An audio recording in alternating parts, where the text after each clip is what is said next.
Passa o próximo aí, por favor. E qual a suprema grandeza do seu poder para os que cremos, segundo a eficácia da força do seu poder. São pequenos detalhes que estão escondidos no texto e que nós negligenciamos na leitura. O que é que eu posso fazer sendo servo de Cristo? Até onde eu estou dotado pelo poder de Cristo? O poder de Cristo me capacita para quê? Até onde eu posso chegar com isso?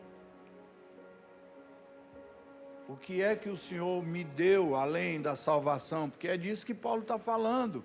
A eficácia da força do seu poder.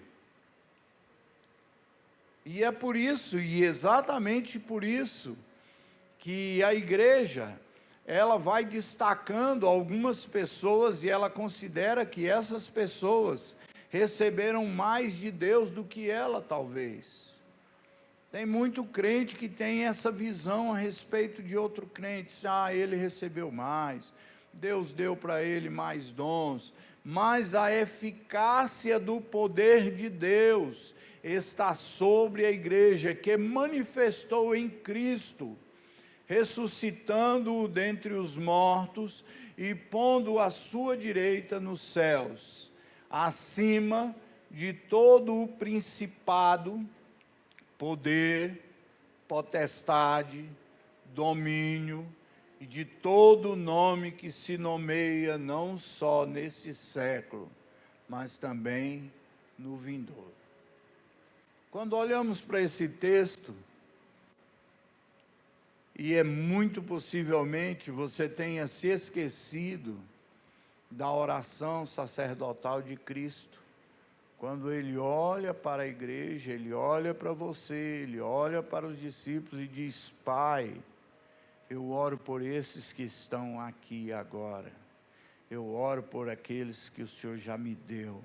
Eu oro por aqueles que o Senhor ainda vai me dar. Não peço que os tire do mundo, mas que os livre do mal. Eu quero que onde eu estiver, eles estejam também. Acima de todo principado, acima de todo poder, potestade, domínio, de todo nome que se nomeia, não só nesse século, mas também no vindouro. Ele sujeitou todas as coisas aos seus pés e sobre todas essas coisas o constituiu como cabeça da igreja, que é o seu corpo, a plenitude daquele que preenche tudo em todos. Agora aqui, quando Jesus encerra essa revelação paulina, ele está dizendo o seguinte: ele olha para um Israel que nomeava Deus pelas suas necessidades, um Deus que cura quando o povo está doente, um Deus que faz o povo prosperar quando o povo está em crise, um Deus que abençoa, um Deus que dá paz quando o povo está em guerra, está em conflito. E ele diz: olha, Jesus é tudo em todos. Não importa qual seja a necessidade que você está vivendo, Jesus é suficiente. Jesus é suficiente. Pode passar, por favor. No meio do versículo 18, há uma pequena frase: para saberdes qual é a esperança. Paulo diz que estava orando para que você possa compreender o que é seu em Cristo, saber qual é a sua esperança, o que é que você tem direito em Cristo, o que é seu em Cristo. Agora, o que acabamos de ler é uma afirmação imensa sobre os recursos que são nossos em Cristo.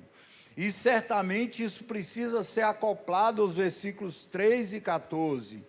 Eles falam sobre o fato de que somos abençoados com toda sorte de bênçãos espirituais nos lugares celestiais em Cristo e que fomos escolhidos nele antes da fundação do mundo para sermos santos e irrepreensíveis. Amém? Pode passar. Nós somos amados e, portanto, predestinados a sermos adotados como filhos, para o louvor da glória da sua graça, que nos foi concedida no amado. Temos a redenção através do seu sangue, temos o perdão das nossas ofensas, recebemos as riquezas da sua graça derramadas sobre nós, temos o mistério da sua vontade, e ele continua falando sobre a nossa herança, o que está por vir para nós no futuro. Se nós compreendêssemos esse texto,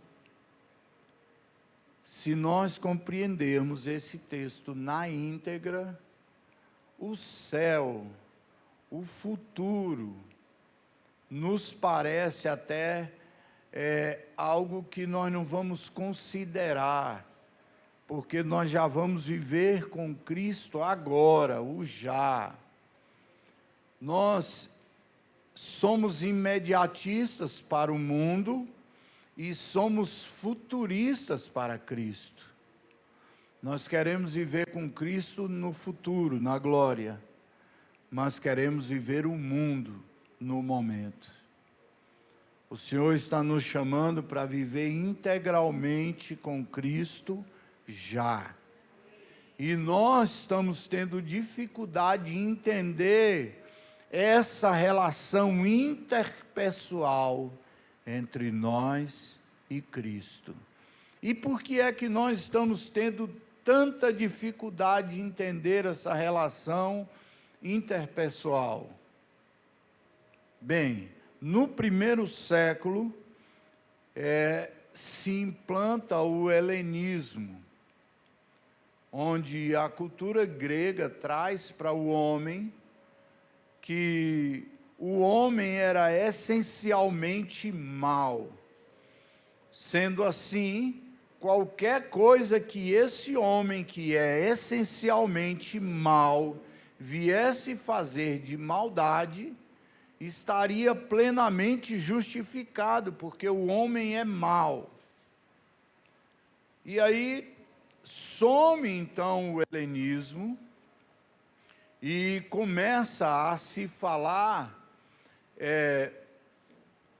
da filosofia do ponto de vista sociológico. E aí vem a revolução das fábricas, a revolução industrial e, por fim, o capitalismo. Mas quando nós olhamos hoje, nós vemos ainda o helenismo que foi lançado lá no século I. E ele está escondido entre todos os nossos pensamentos filosóficos. Não, mas o homem é assim mesmo. O homem, ele é ruim mesmo. O homem, ele faz assim mesmo. A gente justifica a maldade humana conforme o helenismo fazia. Mas o que o humanismo ele traz, então? O humanismo ele traz que nós precisamos, como homens, como filhos de Deus, desfrutar das riquezas que Deus nos proporcionou para nós e que estão no mundo. E aí parece assim que está até falando de Deus, mas na verdade o que Paulo diz era: não vos conformeis com este século, ou não vos conformeis com este mundo. Paulo não está falando de vos conformar no sentido de aceitar, não, ele está dizendo de não tomar a forma do mundo, não tomar a forma do século. Mas à medida que o tempo foi passando, isso foi entrando sorrateiramente, e nós fomos nos descuidando de um evangelho que é diametralmente contra essa filosofia humana de que nós podemos estar em dois lugares ao mesmo tempo. Nós temos o Espírito Santo que nos selou, nós temos a promessa da nossa herança, com a visão da redenção da própria possessão de Deus para o louvor da sua glória. E então, no versículo 15, Paulo ora para que você compreenda tudo isso. Um dos assuntos recorrentes do Novo Testamento é essa ênfase dos nossos recursos em Cristo. Quando Paulo compreende isso, quando a igreja primitiva compreende isso, eles olham para aquele mundo antigo e eles entendem que aquele mundo não valia a pena diante do valor que tinha o Cristo de Deus nas suas vidas. E eles abandonam tudo. A igreja vive naquele mundo, mas ela não é do mundo. Hoje eu diria que a igreja comprada para não ser do mundo, ela vive o mundo. E nós, de alguma maneira, precisamos abrir os nossos olhos para entender que quando nós vivemos essa graciosidade de Deus, essa preciosidade de Cristo, sem valorizar, nós estamos vivendo num estado de miséria. Conforme Jesus fala para a igreja em Apocalipse, em uma das suas 7 cartas, ele diz: olha, você tem fama de que é rico, mas o que você não sabe é que você é miserável, pobre, cego e nu. Está aí dentro da Bíblia, dentro de uma capa, entre uma capa e a outra. Pode procurar tranquila que você vai achar.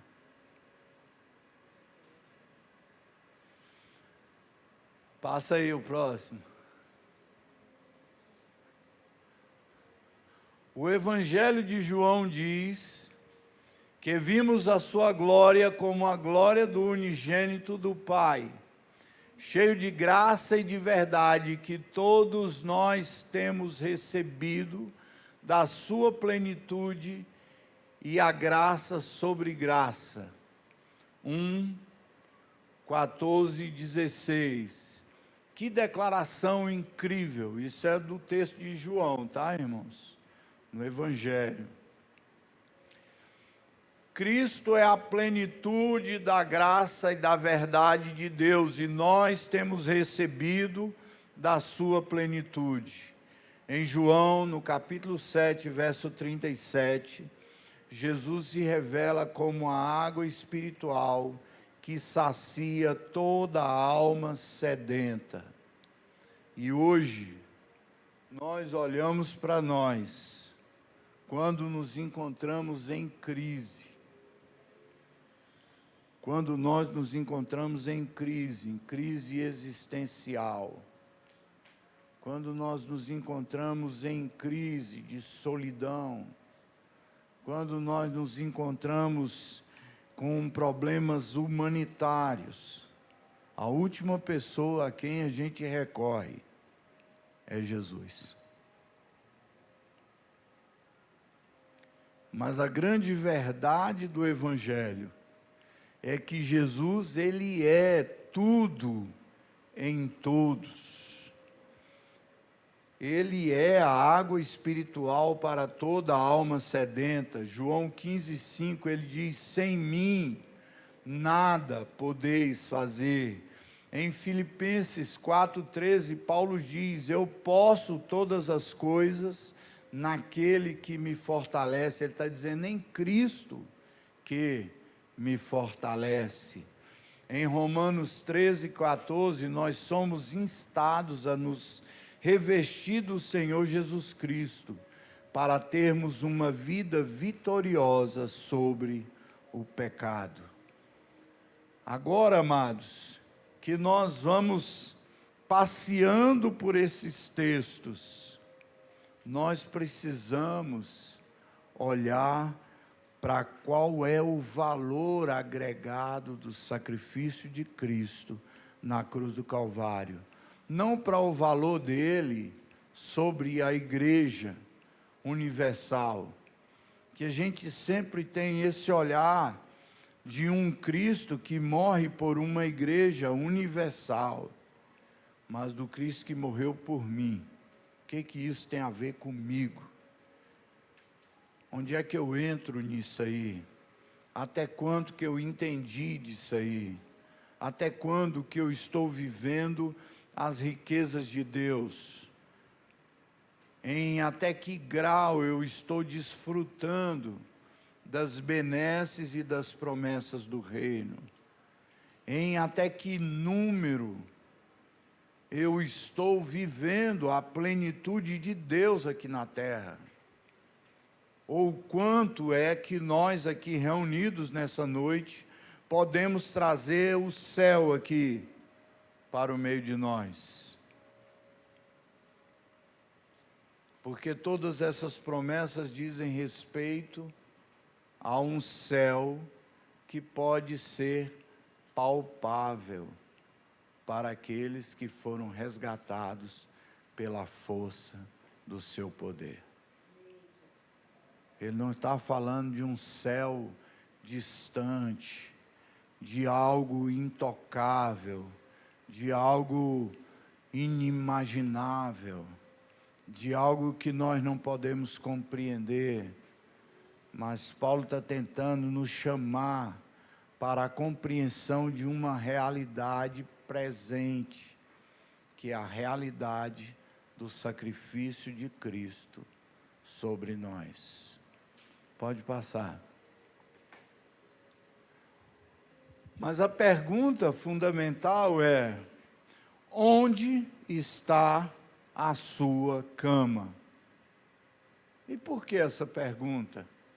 Certa feita, Jesus entra no templo e ele entra pela porta dos fundos. E ele cura então um aleijado. E quando ele cura aquele aleijado, ele diz: agora você tome a tua cama e a leve consigo. Jesus não está dizendo para aquele homem que daqui 5 anos, se ele encontrasse aquele homem, ele deveria estar ainda carregando a sua cama. Mas Jesus está mandando uma mensagem para cada um de nós, que é importante nós sabermos de onde nós fomos retirados. Quando Jesus disse, leve a sua cama consigo, Jesus está dizendo, não esqueça de onde você foi arrancado. Não se esqueça de onde você foi tirado. Não se esqueça do que foi que eu fiz por você. Isso é levar a cama. E essa é uma pergunta que eu queria trazer ao seu coração nessa noite. Onde está a sua cama? Você ainda lembra dela? Você ainda lembra de onde é que você foi arrancado? Ou onde você ia terminar se você continuasse vivendo a vida que você vivia antes de Cristo? Qual seria o final dessa jornada? Ora, e por que isso é importante? Porque se a igreja não entendeu todas as promessas de Deus para ela, se a igreja não conseguiu entender todas as promessas que o Pai fez para cada um de nós, e nós vivemos uma parcialidade do Evangelho, há uma necessidade de nós olharmos para trás, para sabermos de onde nós fomos arrancados, para com base nisso, nós olharmos para frente e dizer, o sacrifício por mim foi grande. A parcialidade da nossa fé nasce da parcialidade da nossa compreensão de onde viemos. Onde está a sua cama? Você não a carrega, e a cama do aleijado sendo carregada por ele, fazia com que ele se lembrasse todos os dias de onde ele veio. Pensa bem, aquele aleijado olhando para aquela cama. Ele lembrava dos seus amigos que o fizeram descer por uma corda sobre o templo. E ele valorizava todos os dias que ele olhava para aquela cama, ele valorizava o convívio de amizade. Ele lembrava de Cristo que impôs as mãos sobre ele e ministrou milagres sobre a sua vida. Ele lembrava da vida de miséria que ele vivia naquele templo, pedindo esmolas. A parcialidade da nossa fé, ela está relacionada diretamente com a parcialidade do nosso entendimento de onde nós viemos. Se você não considerar que o sacrifício de Cristo foi um sacrifício grande por você, a sua fé será sempre pequena.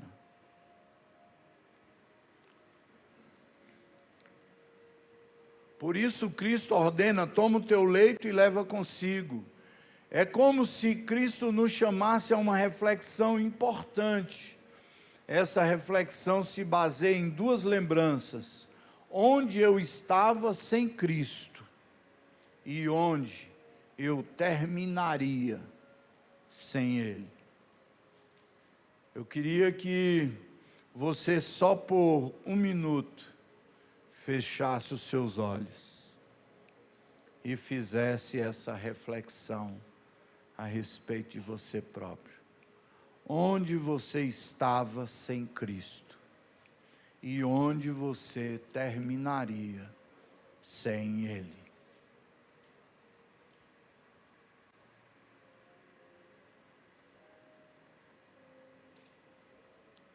Passa aí, Daniel. Somente a compreensão da miséria aponta para a dimensão do resgate. Eu sempre fico olhando para a cena da cruz.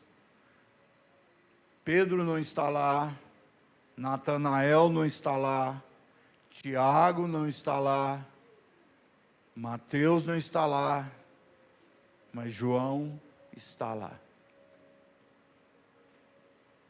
E ele não sai dali. E eu sempre, quando eu olho a cena da cruz, nas minhas orações, eu pergunto para Deus, Senhor, o que estava passando pela cabeça de João? João está pensando no abraço de Jesus, João está pensando na comunhão que ele tinha com Jesus. E ele está ali desfrutando os últimos momentos, porque aquilo era muito importante para João. Às vezes nós olhamos para nós mesmos e nós deixamos de considerar o valor que tem o sacrifício de Cristo na cruz do Calvário. Mas quando nós falamos de sermos resgatados à imagem de Deus, implica em olhar para um Cristo que é tudo por nós. E aí eu trouxe uma frase aqui de Números 11:15, que eu acho linda.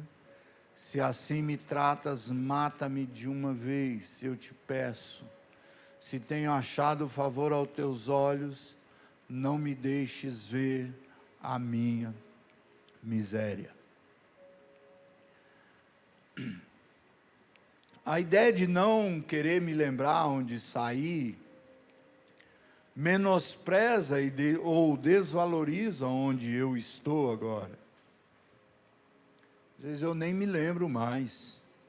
Eu estou aqui vivendo, e eu sou o crente do momento, e eu nem me lembro mais quem eu fui, ou que preço foi pago pelo meu resgate.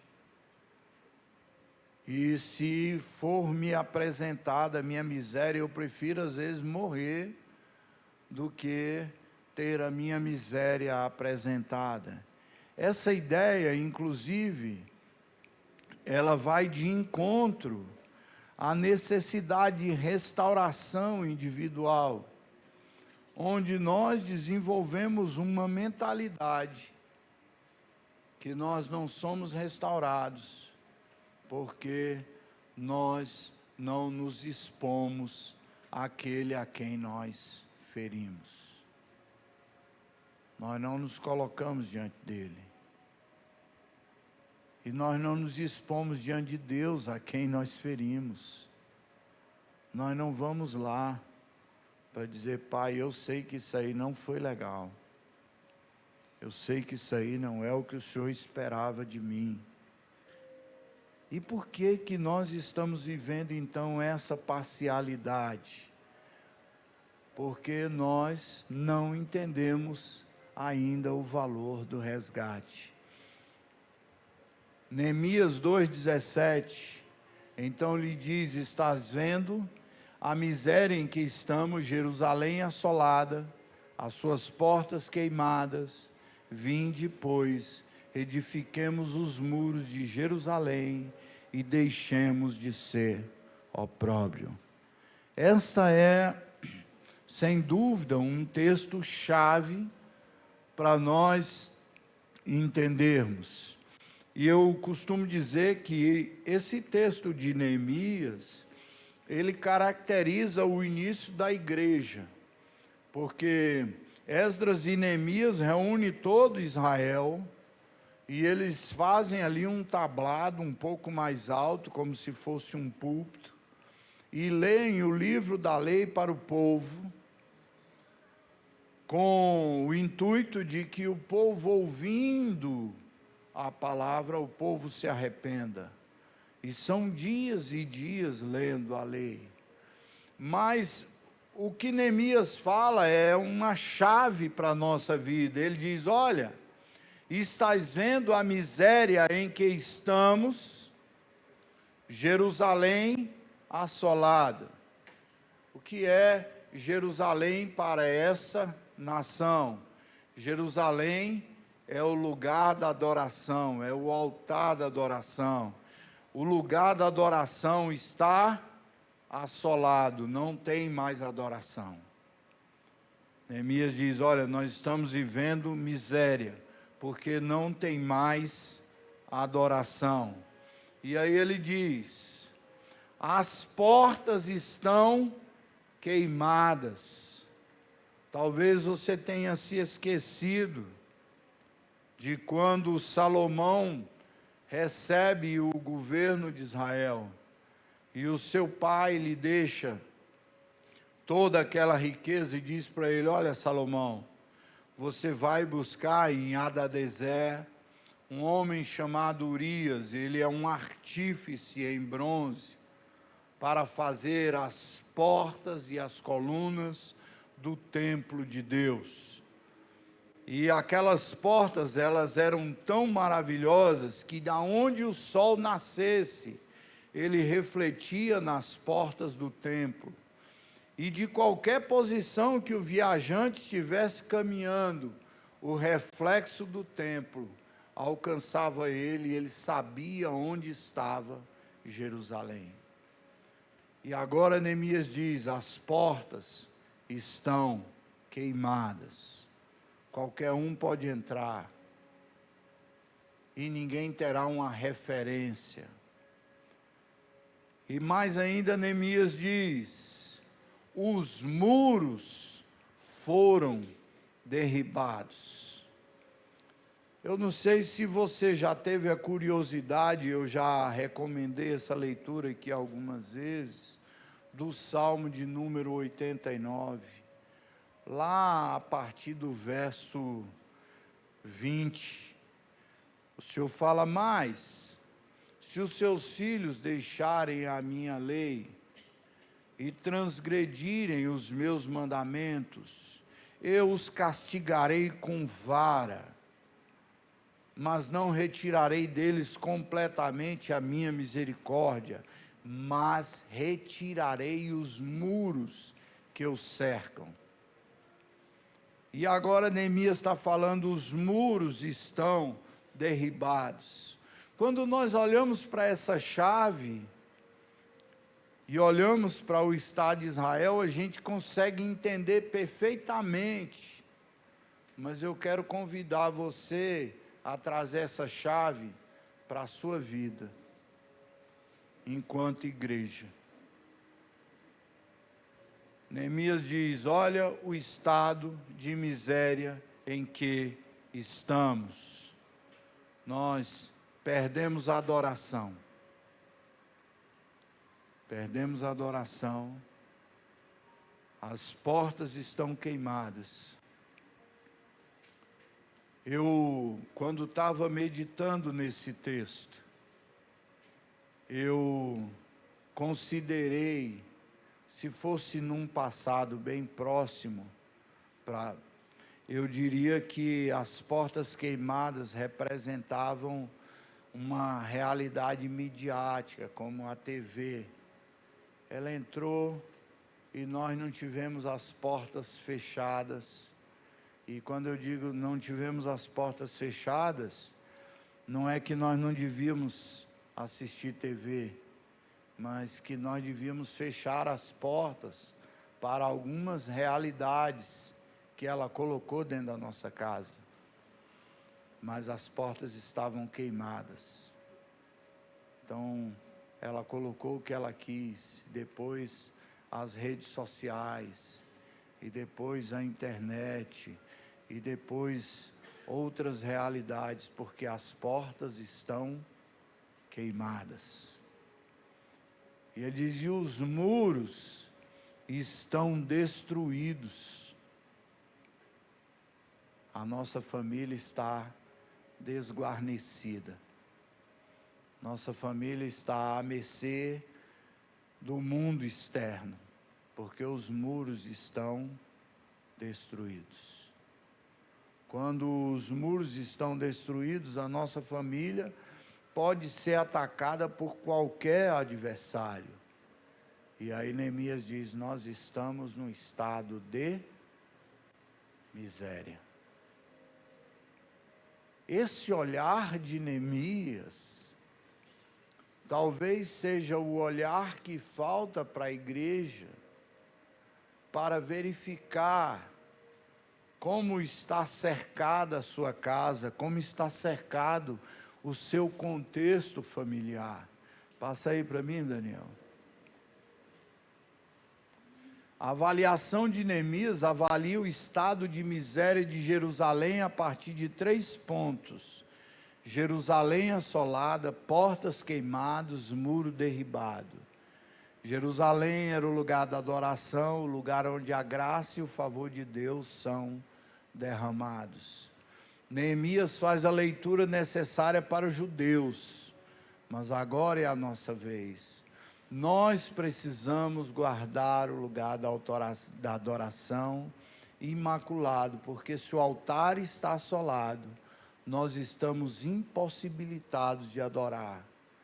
E aí nós lembramos de quando o povo é levado cativo para a Babilônia, e aí vem a diáspora, o povo volta para Jerusalém.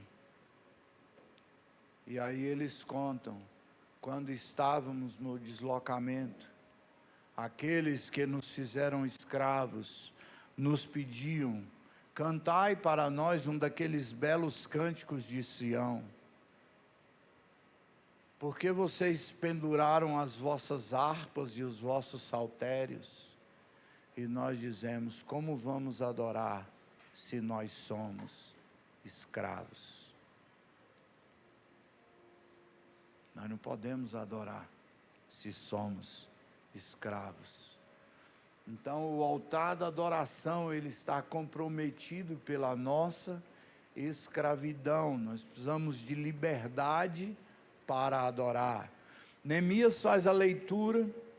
Nós precisamos guardar o altar da adoração, porque se o altar está assolado, nós estamos impossibilitados de adorar ou oferecer o nosso sacrifício de adoração. Passa aí para mim.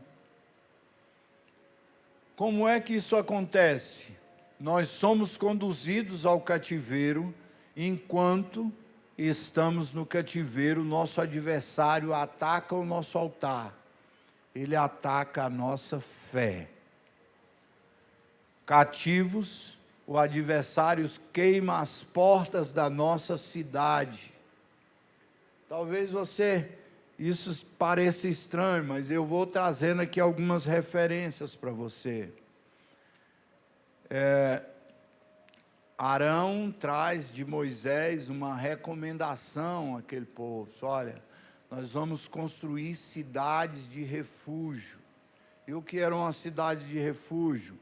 Eram lugares para onde o homicida podia se abrigar do Goel, do vingador da sua alma. Jesus é a nossa cidade de refúgio. Em Jesus nós estamos abrigados. Então, quando o adversário nos ataca a nossa fé, ele queima as portas da nossa cidade, da nossa comunhão com Cristo. E aí nós ficamos com as portas queimadas. Permitem não somente que aquilo que nós não gostaríamos que entrasse antes, entre, mas que saiam para o perigo aqueles que nós preservávamos dentro dos nossos limites. As portas queimadas constituem-se na destruição do melhor ente, do maior ente para nós, a família. Passa aí.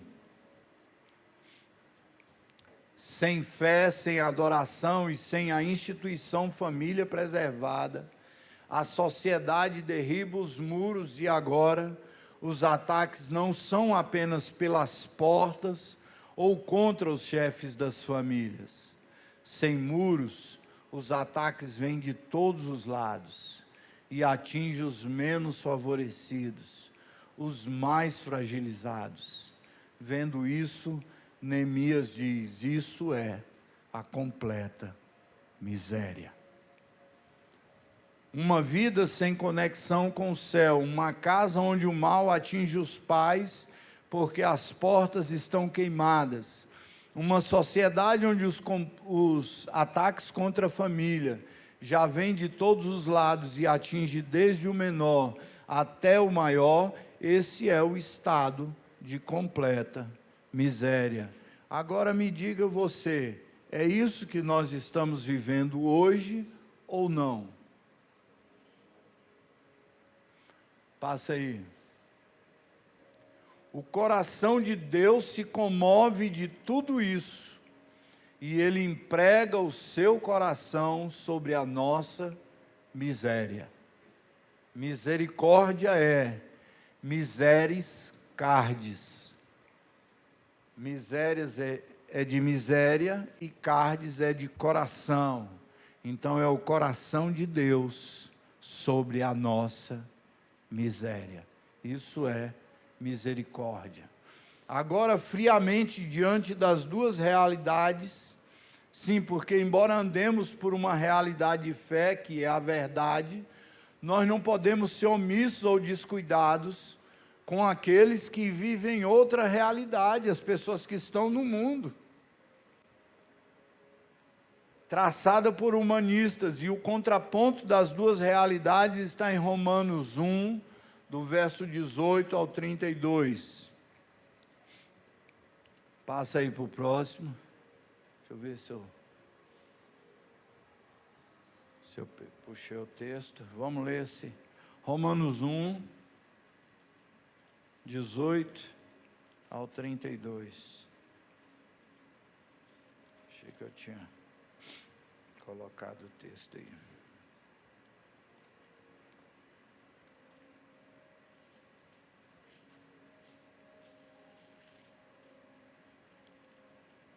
Verso 18. A ira de Deus se revela do céu contra toda impiedade e perversão dos homens que detêm a verdade pela mentira. É o mudar a verdade pela mentira. Verso 19.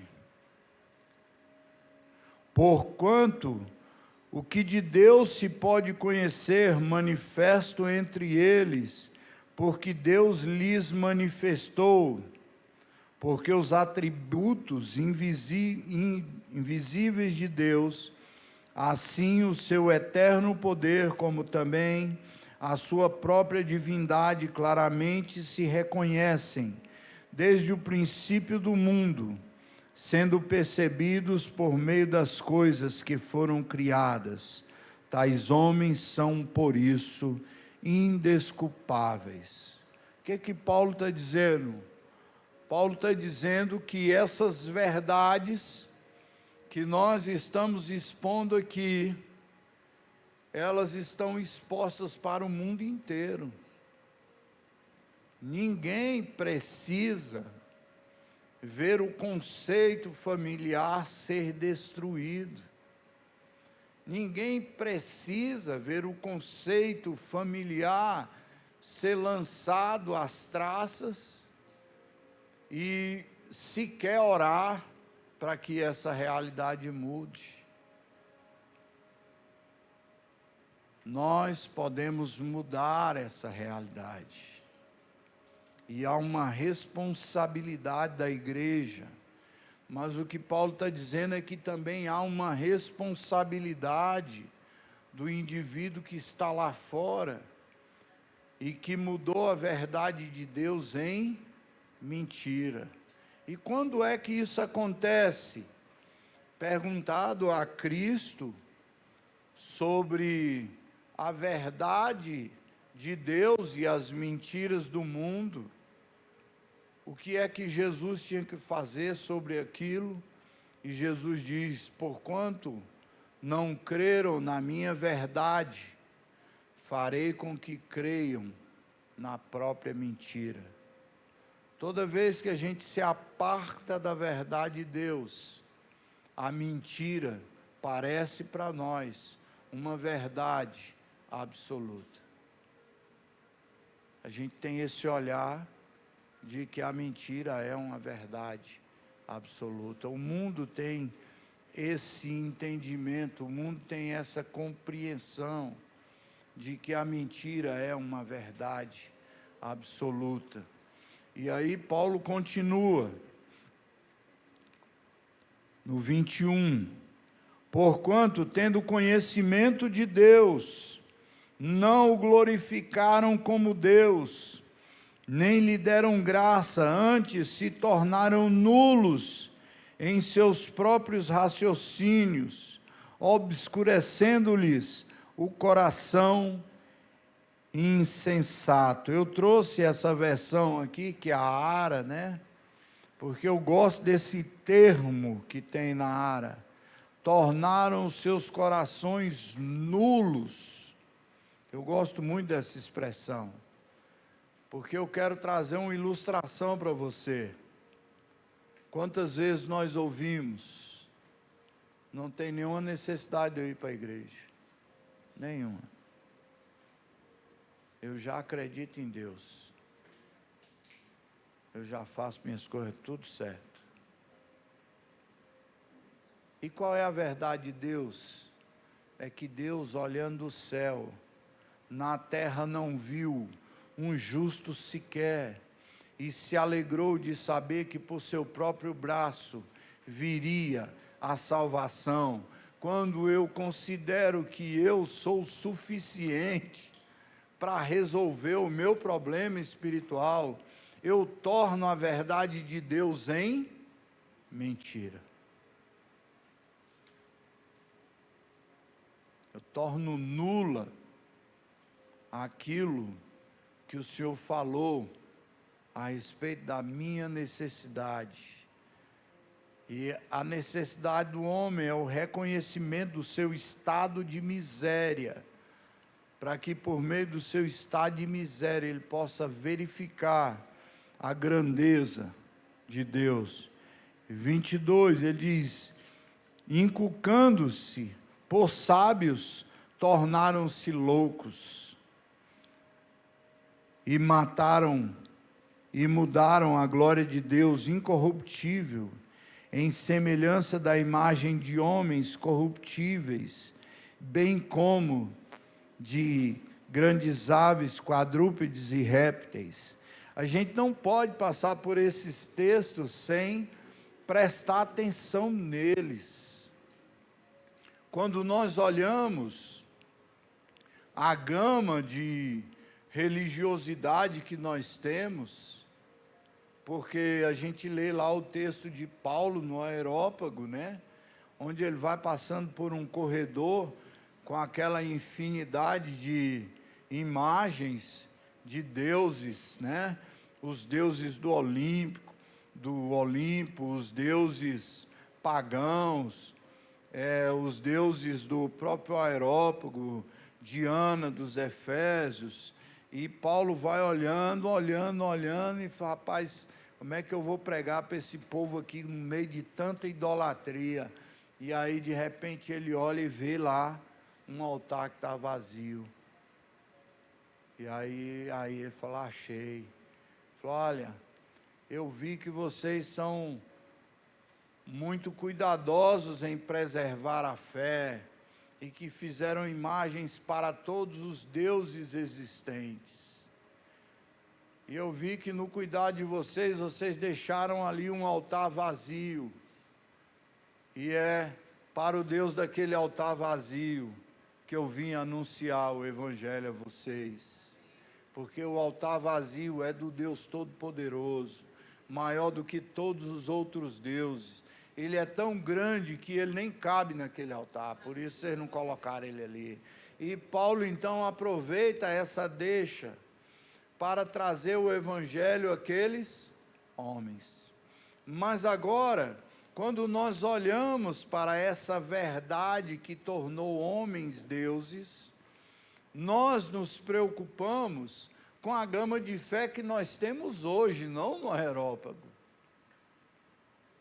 Na França, no século XV, nós estávamos vivendo a época do positivismo. Então, no período do positivismo filosófico, havia uma proibição de escrever textos de cunho religioso, porque o período em ascensão é o positivismo filosófico, é explicar todas as coisas. E um grande filósofo chamado Hipólito Denisard, ele começa a estudar a questão da polio, que era a doença que estava assolando as crianças naquele período. E ele querendo entender por que é que uma criança que não fez nada para ninguém, ela nasce com polio e ela morre no meio do caminho. E aí ele desenvolve uma teoria lá da cabeça dele, uma explicação para aquilo ali, porque ele era um filósofo positivista, ele tinha que dar uma resposta para aquilo ali. Só que a resposta que ele dá é uma resposta que tem um cunho espiritual, e ele não podia revelar essa resposta. Ele escreve então o seu artigo, tem algumas pessoas que o ajudam, mas aquilo ali não podia ser lançado com o nome dele, porque toda pessoa que escrevesse qualquer artigo religioso morria queimado. Então ele cria um pseudônimo para aquele artigo, Allan Kardec. E todo mundo acredita que um homem no século XV, ele trouxe uma fé. A esse artigo foi chamado de Livro dos Espíritos, e os seus seguidores depois criam a religião. E toda religião nasce de uma vontade humana. O que Paulo está dizendo é que nós estamos desatenciosos à vontade humana, criando deuses para o próprio homem e mudando a verdade de Deus em mentira. O nosso Deus, que é a verdade e a vida. Por que é que nós não temos nenhuma dúvida a respeito desse Deus? Porque Deus não só representa para nós o que Ele disse, não representa para nós a verdade. Deus, Ele é a própria verdade. Então, o que Paulo está dizendo é sobre isso. No verso 22, 23, 24 agora. Por isso Deus entregou tais homens à imundícia pela concupiscência do seu próprio coração, para desonrarem o seu corpo entre si. E aí a gente, comumente, eu sou questionado sobre o estado de miséria que o mundo está vivendo. Será que isso é um sinal do fim dos tempos? Não, isso é um sinal de que há um Deus soberano. Ele entregou esses homens às suas próprias mentiras.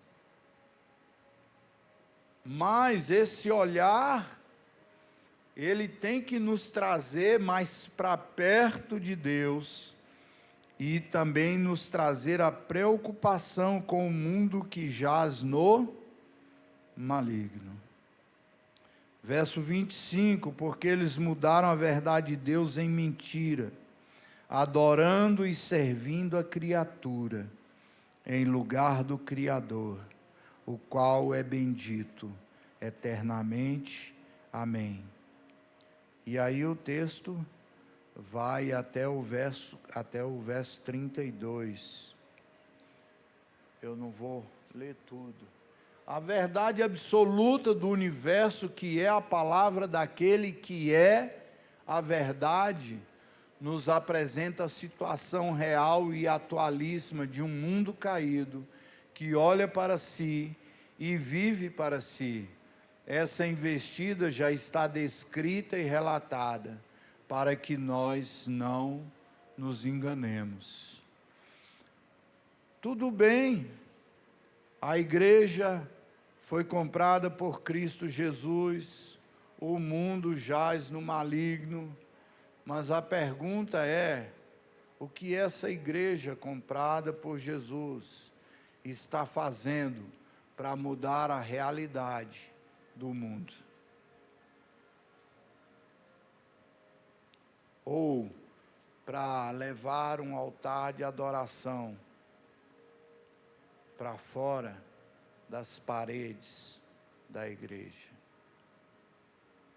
Talvez você não saiba, mas quando Deus chama Moisés e dá a ele o modelo do tabernáculo, e eles saem montando aquele tabernáculo, os lugares onde Deus manda que o povo pare, eram lugares estratégicos onde os viajantes passavam. E mesmo sendo o povo hebreu um povo extremamente antipático aos estrangeiros, Deus lhes determina uma lei: vocês serão malditos se negarem o direito dos estrangeiros que passarem entre vós. E aí Deus diz para eles que eles tinham que oferecer hospitalidade alimento. E eles fazem isso porque é uma ordenança de Deus. E sem que eles saibam, muitos dos estrangeiros que passam por ali, ficam ali, porque amam ao Senhor por meio dos hebreus. E agora que nós já estamos chegando ao final dessa nossa reflexão, eu queria que você fechasse os seus olhos e orasse por todos os irmãos que estão nessa igreja, por causa de você. Quero que você ore por as pessoas que você já trouxe para cá. Deve ser muita gente, ore com paciência.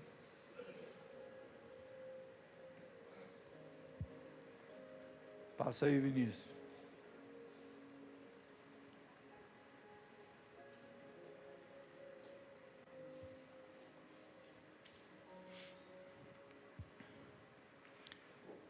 Esse é o momento que você apresenta todas aquelas pessoas em que você fez aquilo que você foi chamado a fazer. Contar para ela o estado de miséria em que você vivia e contar para ela quão grande é o nosso Deus. A boa notícia é que se você não tiver ninguém para orar, se você não trouxe ninguém para a igreja, se você não levou ninguém a conhecer Jesus, a boa notícia é: ainda dá tempo. Ainda dá tempo. Ainda dá tempo de olharmos para nós, olharmos para o mundo, vermos o quanto a imagem do homem está distorcida no universo e fazermos a diferença, porque para isso nós fomos chamados. E se você não tem alguém por quem você deva orar, ou se você já orou por essa ou por essas pessoas a quem você trouxe, ore agora por você, para que você seja o sinal de Deus onde você estiver, para que você possa fazer a avaliação que Neemias fez um dia.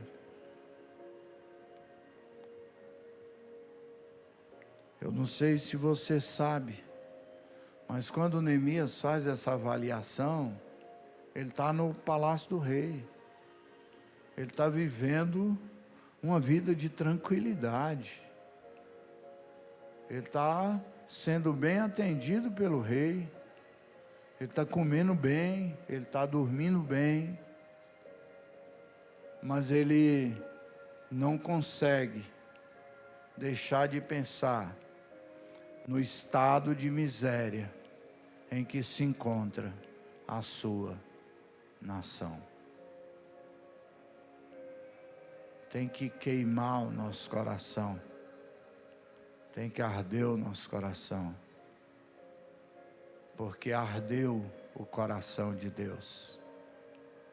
Deus olhou do céu, na terra não viu um justo sequer. E Ele diz: eu vou enviar o meu filho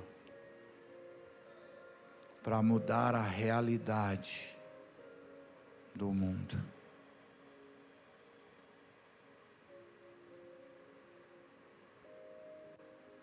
Por isso, ore por você agora. Ore para que a sua casa seja como o tabernáculo que Deus plantava no meio do povo pagão, onde a hospitalidade ganhava muita gente para o reino de Deus. Ore para que a sua casa tenha pão, porque quando o povo é feito escravo lá no Egito, Faraó só lhes dá cebola para comer, mas nas suas casas eles produziam pão.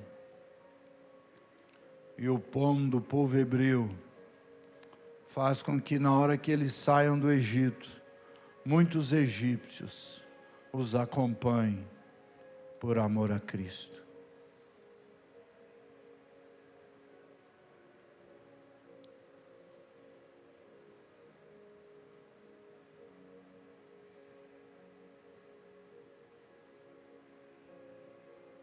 Tem que ter alimento na sua vida. Tem que ter alimento na sua casa. Porque fomos comprados por alto preço para sermos feitos à imagem do nosso Deus. Para sermos feitos à imagem do nosso Deus.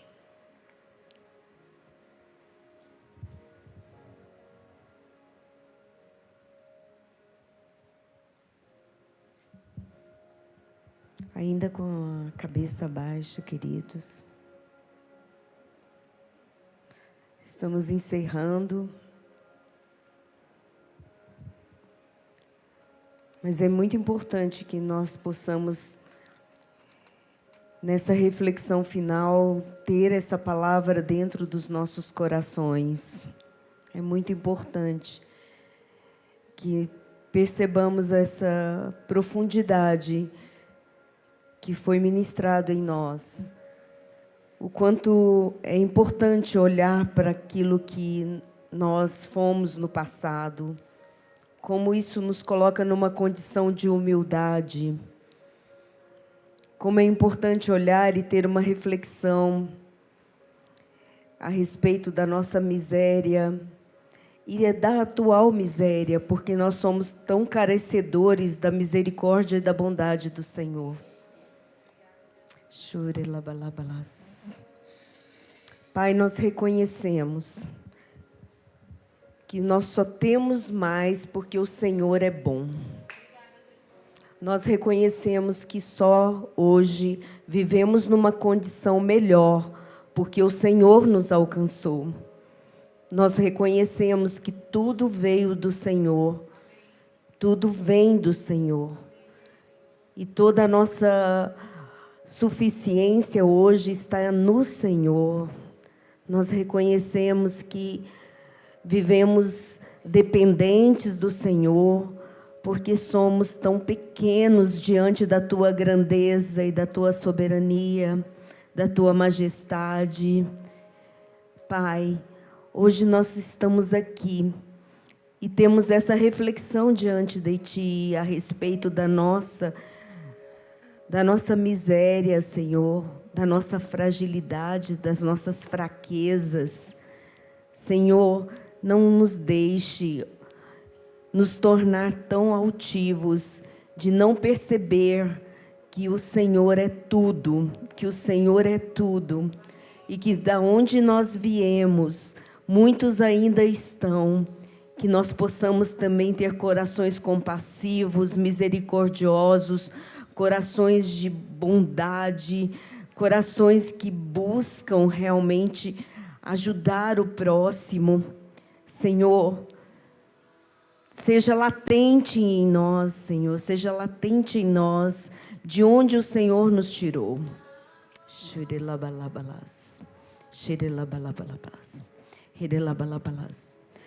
Hoje, Senhor, nós declaramos toda a nossa dependência. E nós podemos olhar para o Senhor, porque a barreira de separação, ela foi quebrada, Jesus. E nós temos hoje esse acesso. E o mundo necessita tanto de Ti. Senhor, nos levanta, Senhor, como intercessores, atalaias na Tua igreja. Nos levanta como evangelistas. Nos levanta, Senhor, como pessoas que ajudam o próximo. Nós queremos, Pai, andar nessa atmosfera da Tua presença e do Teu poder, Jesus. Nós te adoramos, Senhor, porque hoje, Senhor, nós estamos numa condição melhorada, porque o Senhor nos melhorou.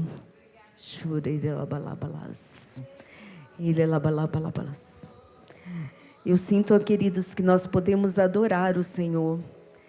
Eu acho que essa música ela é muito pertinente para a gente agora, estar diante do Senhor, com os nossos corações contritos, e dando glória ao Senhor, dando honra ao Senhor, e declarando que tudo é dele, todo o domínio, todas as coisas.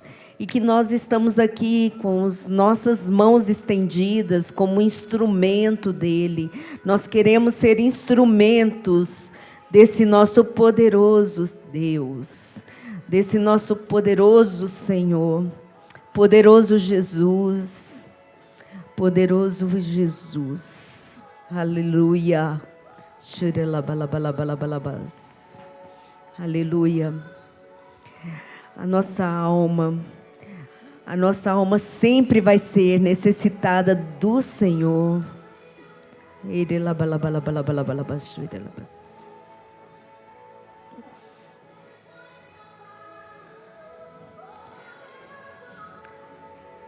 Obrigada por essa consciência verdadeira que veio sobre nós.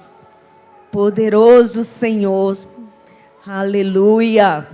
Choreis. Aleluia. Diga, querido, para Ele: a minha alma anseia por Ti, Senhor. Eu quero estar sempre nessa condição de humildade, de receber, de andar na Tua presença, de vivenciar a Tua presença. Aleluia. Shirela bala bala bala bala bashurela balas. Shirela bala bala bala balas. Ei la bala bala bala bala bala balas. Oh, Jesus, Tu és lindo, Senhor. Aleluia.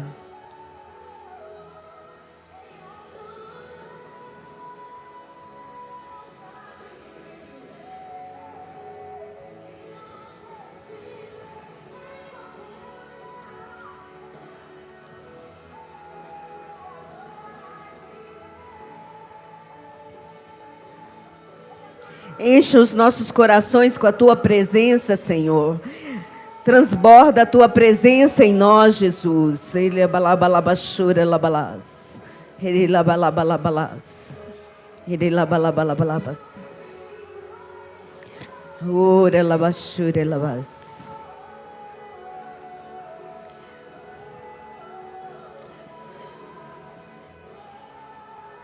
Nós reconhecemos que o nosso ser necessita da Tua presença, nosso corpo, nossa alma. Nós necessitamos o Teu Espírito no nosso espírito, reacendendo a chama de amor, de viver tudo que a Tua palavra nos trouxe nessa noite.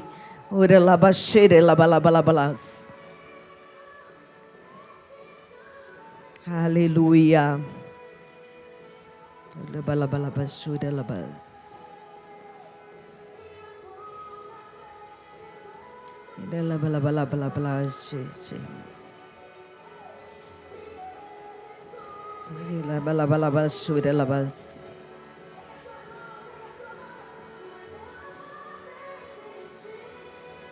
Aleluia.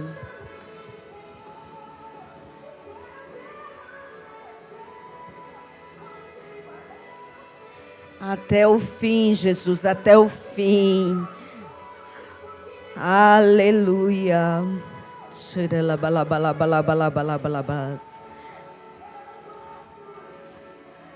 Oh, Tua bondade, Tua misericórdia, Senhor, Tua graça. O Senhor graciosamente nos chamou, nos predestinou. Houve uma eleição soberana, Senhor. Nós somos gratos, muito gratos, Jesus. Gratos porque nós estamos aqui na Tua presença, Senhor.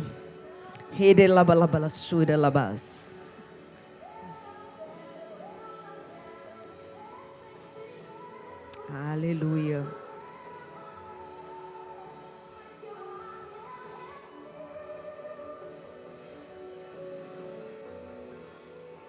Aleluia. Aleluia. Aleluia.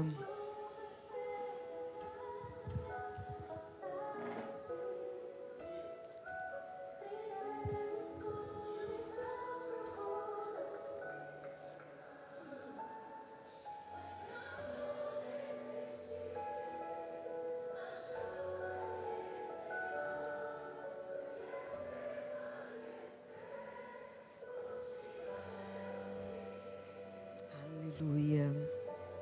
Aleluia.